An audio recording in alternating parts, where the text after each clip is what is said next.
లేఅవుట్లు చేసిన ఈ ఇంటి స్థలాల విలువ రాష్ట్ర వ్యాప్తంగా ఎక్కడ తీసుకున్నా కూడా లేఅవుట్ చేసిన ఈ ఇంటి స్థలాల విలువ ఆయా ప్రాంతాలను బట్టి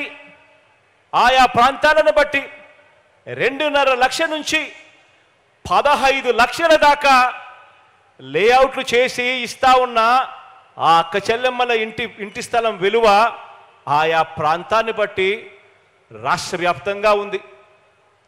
ఇక్కడే ఇదే ఒంగోలులో ఇక్కడే ఇస్తా ఉన్న ఈ లేఅవుట్లలో ఈ రెండు లేఅవుట్లలో కాసేపటి కిందట అడిగా ఈ చుట్టుపక్కల ప్రాంతాల్లో ఉన్న లేఅవుట్లు ఎంతున్నాయి రేట్లు అని. ఇక్కడ ఈ అక్క చెల్లెమ్మలకి ఇచ్చే ఈ ఇంటి స్థలం విలువ గజం 10,000 పైచిలుకే అన్నారు అధికారులు.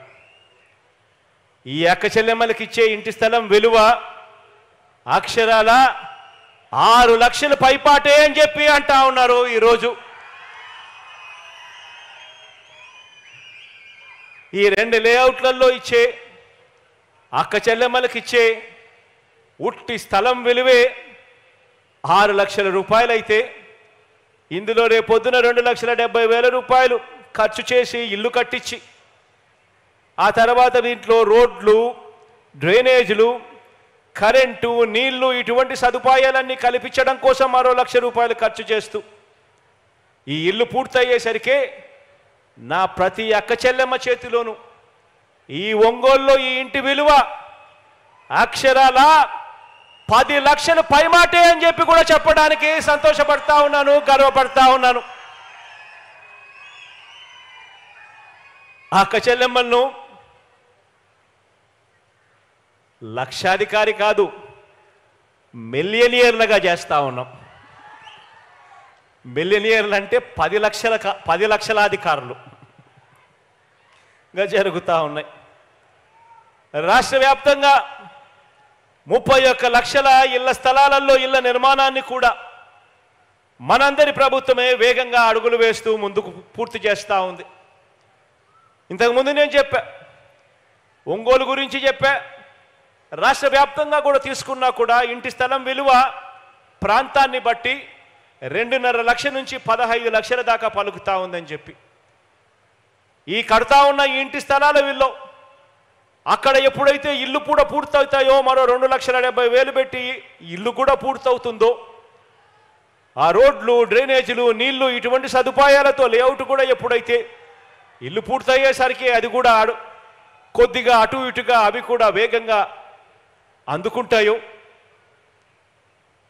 ఏకంగా ప్రతి అక్క చెల్లెమ్మ చేతుల్లో రాష్ట్ర వ్యాప్తంగా 7 లక్షల నుంచి 20 లక్షల రూపాయల వరకు ప్రతి అక్క చెల్లెమ్మ చేతిలోనూ పెట్టినట్టు అవుతుంది. ఈ 30 లక్షల అక్క చెల్లెమ్మల చేతుల్లో ఏకంగా 2 లక్షల కోట్ల నుంచి 3 లక్షల కోట్ల వరకు కేవలం ఈ ఒక్క పథకం ద్వారా నా అక్క చెల్లెమ్మల చేతుల్లో పెట్టినట్టు అవుతుంది అని చెప్పడానికి గర్వపడతా ఉన్నాను, సంతోషపడతా ఉన్నాను. ఆలోచన చేయమని అడుగుతా ఉన్నాను. ఈ మాదిరిగా ఇంతకు ముందు ఎప్పుడూ కూడా జరగల. 5 సంవత్సరాలు గత ప్రభుత్వ పాలన కూడా చూశారు. ఎప్పుడైనా కూడా ఇంతగా పేదల గురించి ఆలోచన చేసిన పరిస్థితులు ఎక్కడైనా ఉన్నాయా అన్నది ఆలోచన చేయమని అడుగుతా ఉన్నా. 2020 ఉగాది నాటికే ఈ ఇళ్ల పట్టాలను రిజిస్ట్రేషన్ చేసి నా పేద అక్క చెల్లెమ్మల చేతుల్లోకి ఇవ్వాలని అనుకున్నాం.